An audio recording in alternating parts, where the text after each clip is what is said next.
بسم اللہ الرحمن الرحیم۔ السلام علیکم ورحمۃ اللہ وبرکاتہ۔ نبی کریم صلی اللہ علیہ وآلہ وسلم کی وفات کا وقت جب آیا، اس وقت آپ صلی اللہ علیہ وآلہ وسلم کو شدید بخار تھا۔ آپ صلی اللہ علیہ وآلہ وسلم نے حضرت بلال رضی اللہ عنہ کو حکم دیا کہ مدینہ میں اعلان کر دو کہ جس کسی کا حق مجھ پر ہو وہ مسجد نبوی میں آ کر اپنا حق لے لے۔ مدینہ کے لوگوں نے یہ اعلان سنا تو آنکھوں میں آنسو آ گئے اور مدینے میں کوہرام مچ گیا۔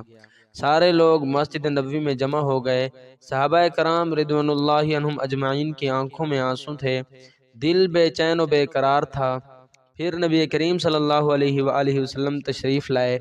آپ کو اس قدر تیز بخار تھا کہ آپ کا چہرہ مبارک سرخ ہوا جا رہا تھا۔ نبی کریم صلی اللہ علیہ وآلہ وسلم نے فرمایا، اے میرا ساتھیو، تمہارا اگر کوئی حق مجھ پر باقی ہو تو مجھ سے آج ہی لے لے۔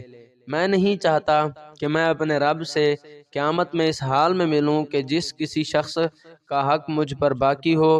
یہ سن کر صحابہ کرام رضوان اللہ کا دل تڑپ اٹھا۔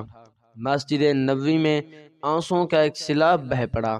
صحابہ کرام رضوان اللہ عنہم رو رہے تھے، لیکن زبان خاموش تھی کہ اب ہمارے آقا ہمارا ساتھ چھوڑ کر جا رہے ہیں۔ اپنے صحابہ کی یہ حالت دیکھ کر فرمایا، اے لوگو، ہر جاندار کو موت کا مزہ چکھنا ہے۔ میں جس مقصد کے تحت اس دنیا میں آیا تھا وہ پورا ہو گیا۔ ہم لوگ کل قیامت میں ملیں گے۔ ایک صحابی کھڑے ہوئے، روایتوں میں آتا ہے کہ ان کا نام عکاشہ آتا ہے۔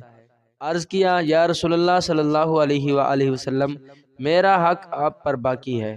آپ جب جنگ احد کے لیے تشریف لے جا رہے تھے تو آپ کا کوڑا میری پیٹھ پر لگ گیا تھا، میں اس کا بدلہ چاہتا ہوں۔ یہ سن کر حضرت عمر رضی اللہ عنہ کھڑے ہو گئے اور کہا، کیا تم نبی کریم صلی اللہ علیہ وآلہ وسلم سے بدلہ لوگے؟ کیا تم نہیں دیکھتے کہ آپ صلی اللہ علیہ وآلہ وسلم بیمار ہیں؟ اگر بدلہ لینا ہی چاہتے ہو تو مجھے کوڑا مار لو۔ لیکن نبی کریم صلی اللہ علیہ وآلہ وسلم سے بدلہ نہ لو۔ یہ سن کر آپ صلی اللہ علیہ وآلہ وسلم نے فرمایا، اے عمر، اسے بدلہ لینے دو، اس کا حق ہے۔ اگر میں نے اس کا حق ادا نہ کیا تو اللہ کے بارگاہ میں کیا منہ دکھاؤں گا، اس لیے مجھے اس کا حق ادا کرنے دو۔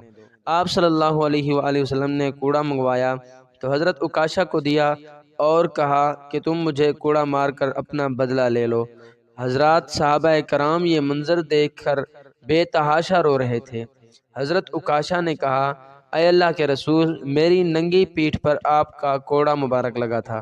یہ سن کر نبی کریم صلی اللہ علیہ وآلہ وسلم نے اپنا کرتا مبارک اتار دیا اور کہا، لو، تم میری پیٹھ پر کوڑا مار لو۔ حضرت عکاشہ نے جب اللہ کے رسول کی پیٹھ مبارک کو دیکھا تو کوڑا چھوڑ کر جلدی سے آپ صلی اللہ علیہ وآلہ وسلم کی پیٹھ مبارک کو چوم لیا اور کہا، یا رسول اللہ، فدا کا ابی و امی، میری کیا مجال کہ میں آپ کو کوڑا ماروں۔ میں تو یہ چاہتا تھا کہ آپ کی مبارک پیٹھ پر لگی مہر نبوت کو چوم کر جنت کا حقدار بن جاؤں۔ یہ سن کر آپ صلی اللہ علیہ وآلہ وسلم مسکرائے اور فرمایا، تم نے جنت واجب کر لی۔ سبحان اللہ۔ اگر آپ کو یہ ویڈیو پسند آئی ہے تو اس ویڈیو کو لائک کریں۔ مزید اچھے اسلامی واقعات پڑھنے کے لیے، سننے کے لیے ہمارے چینل کو سبسکرائب کریں۔ جزاک اللہ خیرہ۔